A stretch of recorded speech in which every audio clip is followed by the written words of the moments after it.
Bien, alors, bon, je vais essayer de donner des compléments d'explication vis-à-vis de questions qui sont posées dans le groupe. Euh, alors, pourquoi ça marche pas?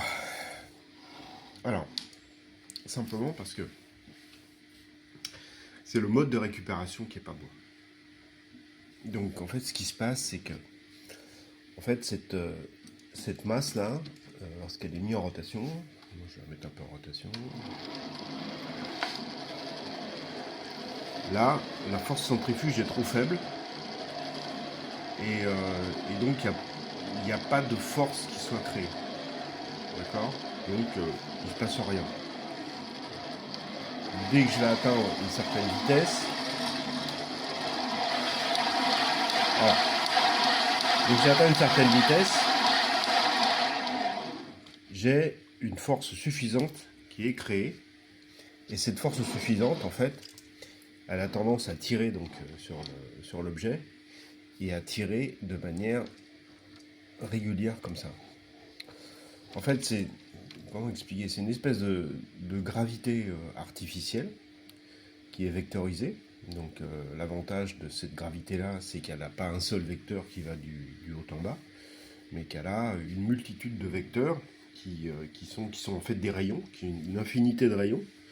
Et en fait, cette force s'applique selon cette infinité de rayons.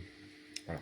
Donc, quel est l'avantage par rapport à la force de gravité simple? C'est que justement, c'est cette multitude de rayons qui varie en permanence. Et donc, c'est à cet endroit-là qu'on peut potentiellement récupérer quelque chose. Bon, dans cet état-là, ce qui se passe, c'est que quand la force s'exprime, là, elle a tendance à tirer sur le système. Et donc, en fait, elle tire, mais toute la force produite par la masse, en fait, elle est dissipée dans la butée. Donc, en fait, il peut y avoir un phénomène de récupération angulaire. Imaginons qu'on a un déphasage, c'est ce qui se produit quand ça commence à être un peu pesant. Il y a un déphasage qui se produit, c'est-à-dire que là on a un angle de 90 degrés entre la position du centre de récupération et la traction de la masse. En fait, là, effectivement, si je restais tout le temps comme ça, et que la masse et que le poids tire comme ça, je pourrais récupérer de l'énergie. Parce qu'en fait, la butée que j'aurais, elle serait liée à l'énergie que je récupère. C'est-à-dire qu'en fait, à l'extrême limite, ça pourrait fonctionner si j'avais un système d'asservissement qui mesure l'angle qu'il y a entre cette position et cette position, et qui ajuste la puissance récupérée de manière à ce que l'angle soit toujours aux alentours des 90 degrés. Donc à l'extrême limite, ça pourrait fonctionner. Parce que là, effectivement, ma force centrifuge n'est pas embutée contre une mécanique, mais elle est embutée contre une puissance de récupération. Voilà, parce qu'évidemment, plus on récupère de puissance sur l'alternateur, plus ça génère, voilà, et donc plus il résiste, et donc plus on va avoir tendance effectivement à se mettre dans cette position à 90 degrés. Alors c'est pas impossible à faire, hein, mais c'est quand même assez complexe. Il faut un système de mesure, il faut de l'asservissement, il faut que tout soit monté mobile. Donc c'est là où ça devient un peu complexe. Donc il faut que je trouve moi un autre moyen plus mécanique de récupérer cette énergie sans avoir ce phénomène de butée.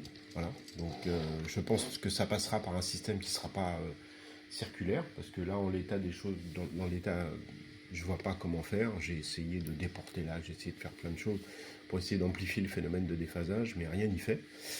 Donc voilà. Donc le principe est là, hein. C'est-à-dire que si j'étais capable d'ajuster la puissance récupérée pour que j'ai toujours un déphasage de 90 degrés entre la force exprimée par la force centrifuge et la puissance récupérée, là je pourrais peut-être faire quelque chose. Mais bon, là pour le moment j'ai pas les moyens de faire ça, j'ai pas les moyens techniques, j'ai pas les moyens financiers, voilà. Donc pour l'instant c'est pas envisageable. Voilà le principe.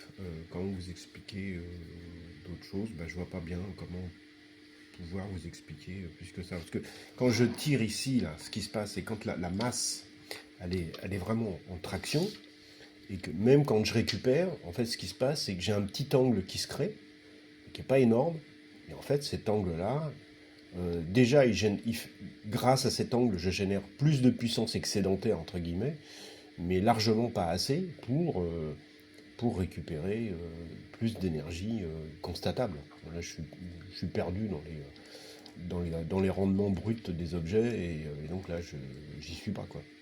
Non, il faudra vraiment que j'ai un déphasage de 90 degrés, qui soit toujours dans cette zone-là, qui soit entretenu, et que la puissance tirée en instantané soit régulée en fonction de la force de traction. Voilà.